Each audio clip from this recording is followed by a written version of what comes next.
Hello, welcome to this edition of Pillows on Prayer. We're going to be dealing with the bracha of Malshinim, which is a fascinating bracha because, as we know, shemoneh esrie, the words mean 18, referring to that there are 18 brachos in shemoneh esrie.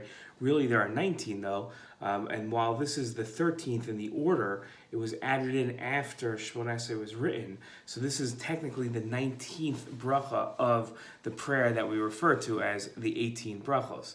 The reason why it was added in was because as time developed, there were a class of people. It's a debate as to what type of evil these people were, and we'll explain that in a second, that came about. And our rabbis felt that these people were so evil, and their evil had to be addressed, that they included a bracha about them, a prayer to God to destroy these people. So let's discuss who were these people that they were so bad that the rabbis had to come along and add an additional bracha to God, an additional prayer to have them destroyed. So there's two ways of looking at them. The first way is that they were heretic, meaning a type of person that denies the basic fundamentals of Judaism. Why do we care if somebody sits in their house and denies that God isn't physical or that the Torah isn't from Moshe, because from God to Moshe, because those type of people undermine the entire Masorah, our entire tradition of Judaism. Once you no longer believe in those fundamentals, then the whole entire benefit of the Torah, the entire uniqueness of the Torah goes away. And that's not something that we can afford to have within our nation, influencing the nation. And those people are generally not quiet about their beliefs. They go about teaching them and influencing others. So the rabbis saw them as such a destructive force that they instituted a prayer to have God destroy them. The second way of looking at them, which I'm not 100% sure is so accurate, but is that they were informers, meaning that they would go ahead to the rulers of the world at the time, the non-Jewish rulers of the world, and make up, fabricate things that Jews were doing wrong. In which case, the king of the time would go after those Jews for their improper behavior and cause them either they jail them, torture them, take away all of their livelihood, take away all their possessions, and that would destroy Jews. So the rabbis instituted a prayer to have these people destroyed so that their destructive force no longer permeates the Jewish people.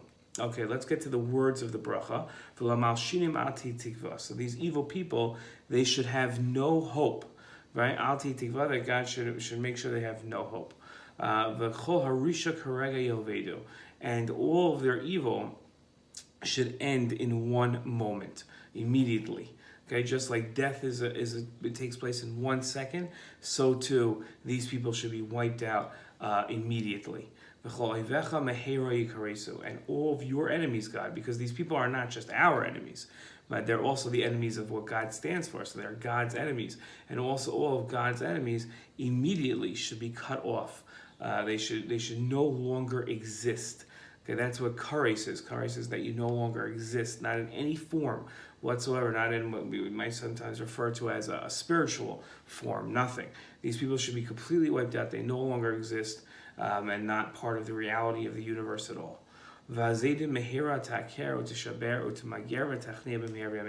of these words means something else. The people that do this evil on purpose. That's what mazid is. They do it on purpose. Immediately ta'aker, they should be completely destroyed so that none of them are left. Tishaber, they should be broken, right? The people themselves should be broken. T'mager, they should be brought down and destroyed. Utachnia, and they should. This is a type of way of being humble, to be destroyed by way of sword. Okay, b'mheira v'yameinu, quickly in our days. That's our prayer, and then we end off with the chasinu, with the signature Baruch Atah Hashem, God, you're the source of all blessing. Shover oivim, the one that destroys our enemies. Umachnia zaydim, and again is the one that humbles or destroys by way of sword these people that do this action, that stand up against God and the values that He taught us on purpose. Okay, that's today's Pillows on Prayer. Have a great day.